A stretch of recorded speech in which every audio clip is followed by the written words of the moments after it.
Kejahilan tiga pria tua. Nana menarik napas dalam, dia malu ketika melihat wajahnya sendiri yang mulai dipoles. Tidak percaya dirinya akan menikah dengan seorang pria yang sangat kaya dan meluangnya. "Maaf Epe, bisakah kau mengambilkan aku minum?" "Tentu Nona." Epe menyerahkan sebotol minuman pada Nana.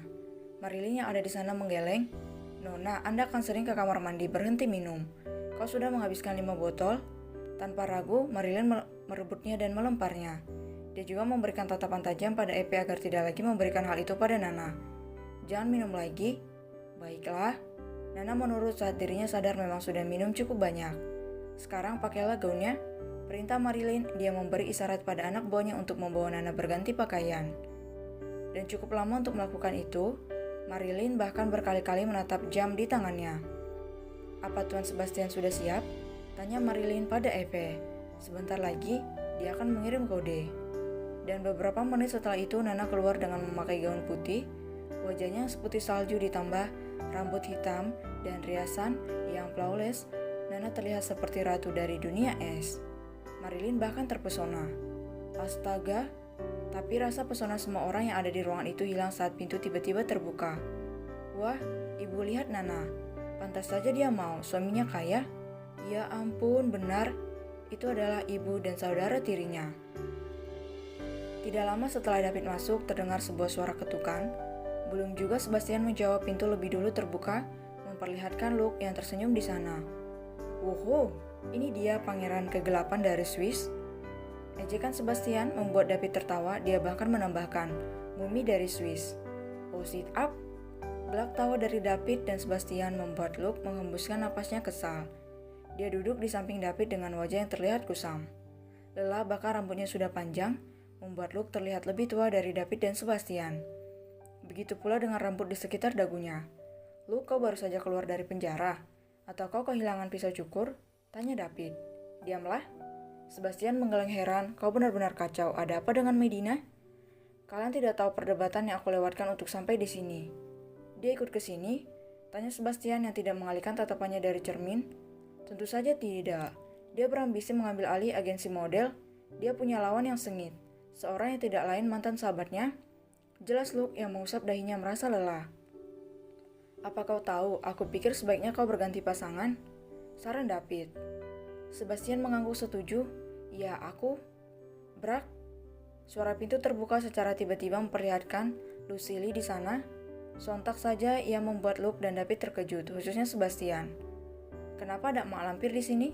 gumam David. Luke berdiri untuk bertindak. "Keluar, kedatanganmu mengundang lalat. Sungguh busuk." "Aku ingin bicara," ucap Lucille berjalan hendak menyentuh Sebastian, tapi David menghalangi. "Tidak hari ini. Ikan lele, kau tidak bisa mengacaukan pestanya Sebastian." "Jika aku tidak..." teriak Lucille saat Luke tiba-tiba menariknya keluar. Sebastian hampir olek, dia hampir ingin bicara dengan Lucille. David segera menutup pintu dan menatap Sebastian. "Bas, jangan biarkan egomu bicara dan ingin melihatnya menderita. Jangan bicara dengannya, ingat Nana calon istrimu." Sebastian menarik napas dalam dan mengangguk. Dalam dirinya, dia memang ingin melihat mantan kekasihnya itu menderita. Sedetik setelahnya Luke masuk. "Kemanakan dia?" tanya Sebastian. Dan Luke membalasnya dengan senyum miring. "Aku melempar sendalnya ke bawah, jadi dia mungkin sedang sibuk mencarinya." Dan ketiga pria itu tertawa seketika.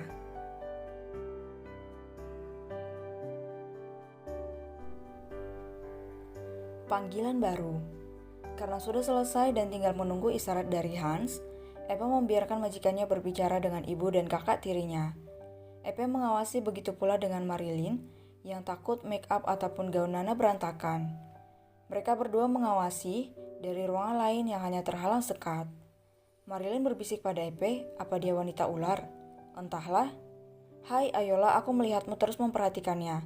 Tidak ada tatapan tajam yang kau layangkan selain pada para ular. Diam dan jangan ganggu aku," ucap Epe terus menatap kedua wanita yang sedang bicara dengan majikannya itu. Di sisi lain, Nana merasa keheranan ditatap oleh dua manusia di depannya. Mereka membuka matanya lebar dengan mulut terbuka. "Kenapa kalian melihatku seperti itu?" tanya Nana. "Kapan ayah sampai?" Lia berdecak, dia menatap ibunya merasa kesal. "Bu, kupikir dia tuli." Rina mengangguk. Bukankah sudah aku bilang kalau dia akan datang bersama perawatnya? Kenapa kau terus bertanya? Bukan begitu, waktunya hampir tiba. Ya, tunggu saja dengan sabar. Ucap Rina kesal, dia kembali menatap Nana penuh dengan ketelitian. Rina menggelengkan kepalanya. Bagaimana bisa kau jadi secantik ini? Lia mengangguk, dia seperti turis bukan bu? Iya, sangat cantik. Nana memegang pipinya sebelum menatap kaca kembali. Dirinya memang sangat cantik, tapi rasanya aneh mendapat pujian dari dua orang yang sering mengejeknya. Apa suamimu tampan? Tanya Lia penasaran. Nana mengangguk sebagai jawaban jujur. Dia pria tua bukan? Tanya Rina menambahkan. Tidak terlalu tua, jawab Nana. Umurnya saja wajahnya untukku lumayan terlihat masih bugar. Apa penyakitnya? Dia belum memberitahu, mungkin nanti jika kami sudah menikah. Rina menggeleng tidak percaya. Bagaimana kau bisa menikahi pria sekaya ini? Dia berdecak. Oh iya, jika kau punya teman pria kaya, kenalkan Lia padanya. Ibu, aku sudah punya pacar. Pacarmu miskin. Kapan ayah datang? Tanya Nana yang sudah tiba sabaran. Dan belum sempat Rina kembali membentak Nana, suara ketukan lebih dulu terdengar. Kemudian, tidak lama kemudian pintu terbuka, memperlihatkan ayahnya yang datang didorong kursi roda oleh seorang perawat. Tubuh ayahnya terlihat lebih sehat, raut wajahnya bahkan terlihat bersinar dengan kebahagiaan. Ayah? Nana berhampur ke pelukan ayahnya. Tamu undangan sudah memenuhi kursi, sementara Sebastian sudah siap menunggu di altar. Napasnya memburu, merasa sangat membara. Semua kalimat yang dikeluarkan orang-orang di sekitarnya seolah tidak berpengaruh. Sebastian hanya tidak sabaran bisa menjadi suami dari Nana. Bahkan Arnold yang hendak mendekat dihalangi oleh Hans sesuai perintah. Tidak ada yang boleh membuyarkan pikirannya kecuali Nana. Bahkan pastor yang mengamati Sebastian itu tersenyum melihat Sebastian yang memiliki emosi senang, gugup sekaligus gemas.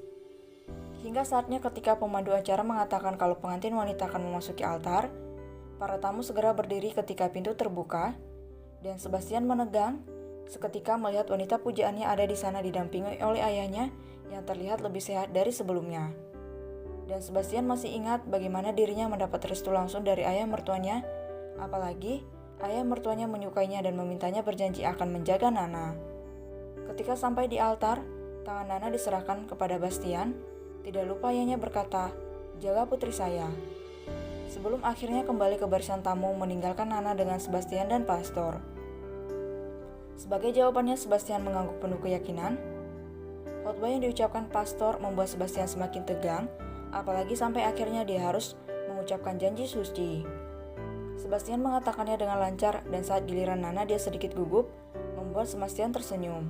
Akhirnya dia bisa melihat garis ekspresi wajah lain dari wanita itu. Sampai akhirnya pastor mengatakan, "Sekarang kalian sah menjadi sepasang suami istri." Mempelai pria dipersilakan mencium mempelai wanita. Tentu saja Nana menegang saat itu, berbeda dengan Sebastian yang tidak ragu. Cup, kecupan kecil berakhir mendarat di bibir Nana. Sebelum menarik kepalanya terlalu jauh, Sebastian berucap, "Sekarang karena aku suamimu, maka aku akan memanggilmu sayang.